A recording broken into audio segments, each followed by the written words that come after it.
and gals. So today is take 2 of this review. I had tried to do it last night after I got home from work, but I was so loopy that while I'm sure it was a hilarious video, I don't think it made much sense. We might see, maybe I'll add some things in here or just post that video, but I wanted to do it justice and try again. Today's book is Emperor Mage by Tamora Pierce. If you are familiar with Tamora Pierce, you know that she has quite a few books in this series. In the first are the Song of the Lioness Quartet. This is part of the Immortals Quartet, and it centers around a teenage girl named Daine who has something called wild magic. What is wild magic, you may ask?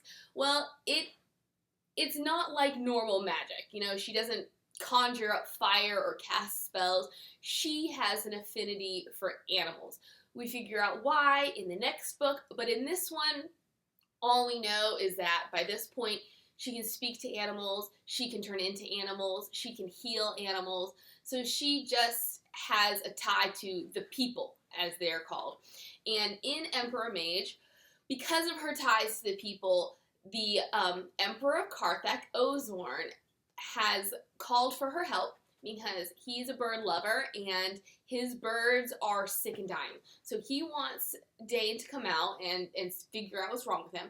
And with that, the delegation of people that she is coming with are coming to have peace talks with him and Carthak because they're just not getting along. Part of that goes back to some of the earlier books in the series in which they believe that he is the person who opened up the gates to the immortal realm and has now allowed immortals back into their realms after a couple centuries. They just believe that he's got something up his sleeve. So, you know, let's break bread and heal all wounds and figure out if we can get along, right?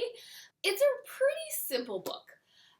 If you have done any research, I discovered the Alana series when I was 14. So it's been a while. I've read it a number of times, and therefore I've just kind of Googled her, and I've Googled this series.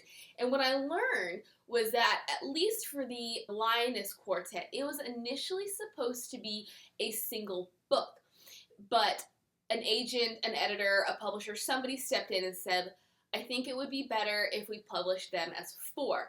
I'm not quite sure if that's the same deal with the Immortals, but as individual books, they're not super in-depth. They are for YA. I guess you could classify them as YA. After rereading them, or actually in this case, I listened to it, I would say that while there are more mature themes, the writing is pretty juvenile. She gets much better in her later works, but in terms of this Immortal set, it's just not, it's not up to her standard. And there's really not much to say about the plot. I've already told you why Daine is coming. I've already told you why the rest of the people from Tortall have come. We just kind of fall in line there. For one thing, we learn that Daine's mentor, Numair, is actually from Carthak, and that he used to be best friends with Ozorne, which, if you are familiar with this world of Tortall that Pierce has created, Numair is getting his own series. There's one out already by this point. Barring that, in this book, because this book was written in the 90s, that book was written in the late 2010s, we learned this is where Numair had been. He and Ozorne had had a fight that forced Numair to flee. So this is the first time they're seeing each other in decades. We also meet Kadar, who is Ozorne's nephew, and he is sort of tasked with showing Daine around, just kind of being a host to her. Through her interactions with him, she learns that the people of Carthak, under Ozorne's influence, have essentially abandoned all their gods in favor of making him their god, in a sense. And so their local deity, the Graveyard Hag, has had enough, and she wants her city back. She is enlisting Daine to basically do that for her. The Graveyard Hag bestows upon Daine this power to raise the dead, which Daine does not know what it is. She receives it, but nobody explains what she has received until she starts touching things and they come to life. For instance, a stuffed bird in her room or a tiger skin rug. It freaks her out at first, but eventually she gets the full story. Because of her ability, Ozorne is like, I want to keep her. She heals his birds, which, here's a spoiler, the problem was that they were eating lead-based paint, which, you know, it kind of sounds silly, but it's a decent explanation. After she heals his birds, he's like, I want to keep you, so he drugs her and he hides her away, and then he comes out and he's like, oh, she ran away and she's a traitor. Now I'm sending everybody from Tortall back to Tortall. And naturally, new mayor, who, I'll get more into this in my next review because it's not so much from this book as it is the next, but there's heavily hinted that these two are in love, that he and Daine have fallen in love despite a massive age difference and no chemistry. He's like, I'm not leaving her behind. I know this is not something she would do. So he is apparently captured and murdered. When Daine wakes up and she learns about this, she loses her cool. She decides to go after Ozorne, but also to tear the palace apart. She wants them to remember that she was there because she realizes that an uprising is only as good as its lasting impression. If she just kind of knocks things over and, I don't know, kills a couple people, sure, it's devastating in the present, but in the future, what kind of impact is that going to make? She uses this power given to her by the Graveyard Hag to raise the dead, and she goes to the Hall of Bones, which is essentially a museum of dinosaur bones, which I really loved how Tamora Pierce incorporated that, because we all know they're dinosaurs, but this is, in many ways, a very primitive era. It's kind of medieval, in a sense, like with the kings and the queens and privies and just things like that. So as much as they have magic to make their life easier, there's no modern convenience. And so dinosaurs are an unknown entity, but they have still been discovered and they're still fascinating. But I digress. Daine goes to the Hall of Bones. She raises all these dinosaurs, basically raises a dinosaur army and tears the palace apart. She pursues Ozorne, who, again, this is the third out of the fourth book, so we know that he does escape, that he is not killed. She corners him, and what he does is, if you listened to my previous review about Wolfspeaker, you'll know that Daine had encountered a type of immortal called a Stormwing. In this book, one of those Stormwings returns. He learns that Ozorne had made like an alliance with another Stormwing queen, and within that alliance he agreed to imprison a different Stormwing queen unbeknownst to the Stormwing nation in general. This particular Stormwing is very upset, and so he makes a deal with the Graveyard Hag, and she bestows him with a magic feather. A Stormwing is basically a bird with a human head and torso, but their wings are made out of steel. So she gives him this magic feather, steel feather. He then gives it to Ozorne, and he's like, oh, here's a gift. If you ever find yourself in mortal peril, use it, you know, cut yourself with it, and you'll be able to get away. So Ozorne, seeing that he is cornered, uses it, and it turns him, spoiler alert, into a Stormwing. But we also learn at this point that, spoiler alert again, new mayor is not dead. He is a very powerful mage, but he's a mage who, if you want to equate to something we know, he's the black belt of mages. He is a black robe mage, but he likes to pretend that he's not as good as he is. He created basically an image of himself, and because he is a better wizard or a better mage than people think, he imbued that image with some of his magical essence to fool any other mages, and that was what was hung. And so, you know, then he reveals himself, and Daine is like, oh, I lost my temper, which I have thoughts on that. And essentially we live happily ever after. They go back to Tortall, and then we start the next book. Right. I have to say that of the 4 in this quartet, Emperor Mage is my least favorite. I think it is the weakest in that I don't think Daine is very strong. Something that Pierce does is she always has a very strong female lead, which I like. And especially because the Alana series was written in the 80s. This Immortals series was written in the 90s. And that precedes really this fight for equality and feminism and need to have women be as good as men. So she was ahead of her time in that sense. But I just wasn't convinced that Daine was a worthwhile heroine in this story. In the first book, we meet her, and she's an orphan. She basically comes from nothing. She doesn't know who her dad is. She's just wandering around trying to find work. She meets someone who then kind of gets her involved with working with the royal animals. And from there, she learns that her weird affinity for animals is actually something called wild magic. And this is where she meets Numair. This is when she becomes his student and learns everything she's capable of. Obviously, there is trouble in the first book that she has to help defeat. And then in the second book, she is still learning the furthest reaches of her magic. And that's when she learns how to shapeshift. She uses this ability to, again, overcome the problems of the novel. She's still coming into herself. She's learning who she is. She is changing and evolving and maturing from that scared, weak orphan. It's really great to watch this. And she starts out, I think she's 13, then there's 14 and 15 and then 16 in the final book. It's also a natural progression. As we age, we mature and we figure out who we are.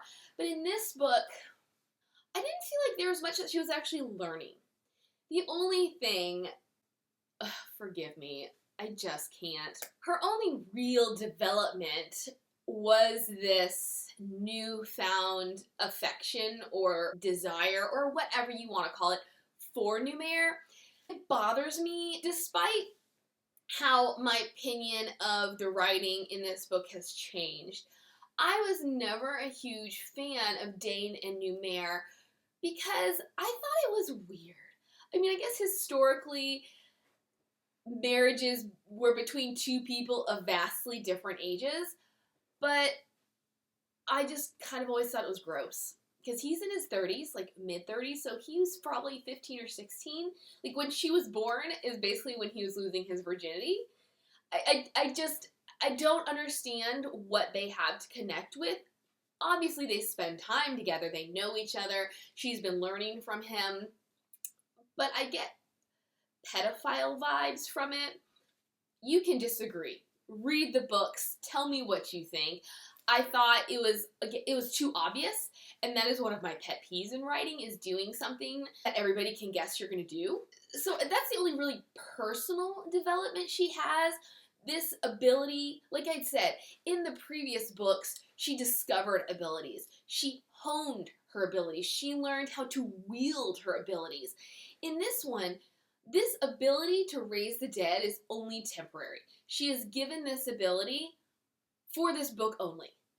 So I don't really know what she's learning or what we are supposed to learn with her, except that she is on the verge of womanhood. I had a really hard time buying her as the heroine because she is, 15 in this novel, yet everybody treats her like she has so much more authority and that she deserves so much more respect. And if you understand the people that she is surrounded by, an emperor, the knight's champion, basically all the right-hand men to the king of Tortall, her tutor, who is one of those powerful mages in the realm, and then her. So, and as I said, she came from nothing, which is not a bad thing, but then you put her in situations And I just find it hard to believe that she can, in a sense, like, speak out of turn, be disrespectful towards an emperor, say things that maybe aren't appropriate. Like, my question is, who is she to think she can do that? And this is super small and nitpicky, but it bothers me every time. She comes from nothing. And then she essentially has the world at her feet because of her connection to the king and queen of Tortall and her powerful friends. And so now she comes to Carthak, and they have bestowed upon her just wonderful clothes and all these things. And she ruins, like, every single outfit. Maybe I'm shallow. Maybe I just think about my own clothes and how I would feel if I destroyed them. But I would have thought that she would have been more considerate of what she has been gifted. Like, this is an example. It's not the best example. But when she arrives in Carthak, she sees a small animal fall into the river. And it's a nasty river, okay? But she wants to rescue it from the crocodiles. So she jumps in and completely ruins this beautiful outfit that has been painstakingly sewn for her, which she's only worn, I don't know if she changed into it, I don't remember, but she's only been wearing this for a matter of hours at most. You know, she acknowledges it. She's like, oh, this poor outfit, I'll never be able to salvage it. But then the next day, or not even really, I think maybe even that night, when they meet Ozorne, she's like, I want to go see your birds. You know, forget decorum. She's like, just take me to your birds. In the process of healing them, she just gets bird poop all over her, and she's like, oh, I've ruined yet another pretty outfit. And then, the next day, the day after that, she is at a party. She goes outside. Bats or birds or something all come and land on her, and, you know, she's communing with whichever animal this is, and they all, like, pull out the threads, and she's like, well, there's another outfit gone. I'm like, and then, when Ozorne, towards the end, right as he is gonna drug her, she has returned to the birds because they're still getting sick, and she hasn't quite figured out why. So this is when she learns that they are eating the lead-based paint, and so she goes back to him. But she has bird droppings all over her again, and he's like, oh, here's this very fine, expensive, one-of-a-kind robe. Just put it on over your nasty clothes. And she's like, this robe will never be the same. Well, why don't you change? Or why don't you have him get his servants to bring you something to change into, and then put the robe on? Like, there's just no regard for these nice things. I expect more from her. And then, on that note, I really began noticing it in my past couple reads, and it does not help that the audiobook is horrendous, and that the actress who voices Daine makes her seem even softer, sweeter, strong, but she is a little too soft-hearted for me. She is a little too perfect, and as are all of the characters. I forgive Alana and kind of her generation of characters because I've read that series and I know that they're not perfect. But if I had only met them in the Immortal series, I would have been like, can they do no wrong? Are they so... Everybody is so open-minded, so generous, and these are not bad traits to have. But as I said, like, we need flaws. We need them to do something wrong, to be incapable, to get upset with Daine for ruining her clothes, instead of, like, being like, oh, that's terrible, wink, wink, nudge, nudge. They're just so accepting, and Daine is just so, I don't know, empathetic. I don't feel like that's quite the right word, but she just feels everything, and she's like a champion for justice, which, not a bad thing, but, like, could she have something in her that makes her unredeemable? I mean, for one thing, in Tortall, they don't have slavery. In Carthak, they do. If anything has been learned from 2020, it is that there are social injustices, and we have to learn that not everybody is thinking the same way. Yet she's judging the people around her for the way that they've been living their life for centuries. Not to say that it's the right way, but who does she think she is? Again, who does she think she is to walk in and expect to change their mindset? I don't like her in this book. I don't think there's a whole lot to root for. I think she's just weak. So, what I can't stand most about this book actually has nothing to do with the book. Any problems that I do have with the writing are highlighted by my issue, but it's not actually the book itself. It's not even the series itself, but it is the series itself, because the audiobooks that accompany this series are awful. I mean, they're like whatever the equivalent of stabbing me in the eye for the ear is, that's what they are. Which is extremely surprising, because Tamora Pierce narrates this series. But it's not just her. She narrates, but it's a full cast audio, meaning that they have a different actor for every character, which is very unusual. I don't know why it's not done more often, maybe because it was so bad. But I think it's probably because it's more expensive. I don't know when the audiobooks were recorded in relation to the publication of this Immortal series, but did they get bad actors because they couldn't afford good actors? Did they have Tamora Pierce narrate because it was cheaper than paying someone else? Which doesn't make sense if they're doing this full cast audio. But it's awful. Like, Tamora Pierce is an amazing writer. Her imagination knows no bounds. I would honestly compare her world building to that of Rowling, of Tolkien, of C.S. Lewis. Like, she just knows her world. She knows how to bring magic and all of that to life. But the woman cannot read out loud. It's stilted. It lacks emotion. There's no inflection. It's honestly torture. And then the actors, I mean, I've already told you, the woman, the girl who portrays Daine, there's no force behind her words. Even when Daine is supposed to be getting angry, I couldn't buy the anger. It lacked the proper emotion, in my opinion. And I didn't like a lot of the speech patterns of I mean, if there are 10, let's say there's 10 actors, I maybe liked 2.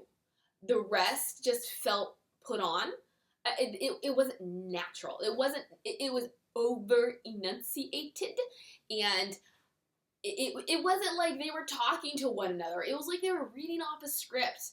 If you don't want to see that in a movie, you don't want to hear that in an audiobook. If you're going to take 2 hours to listen to an audiobook, just go ahead and read the book. I know you can't multitask that way, but it will save your sanity. I just cannot say enough bad things about the audiobook series. I would love, well, for one, I would love to see this series and Yolana, actually any of her books, made into movies. I think they would be beautiful movies. But for 2, I would love to see the audiobooks remade. They have so much more potential than we actually get to see from these current audiobooks, and I just would love to hear what a talented narrator could do. That is about it for the Emperor Mage. If you haven't caught on, the Emperor Mage is Ozorne. I figured I'd spell that one out for you just in case I confused you along the way. Stay tuned. I will be back shortly with another review. Bye!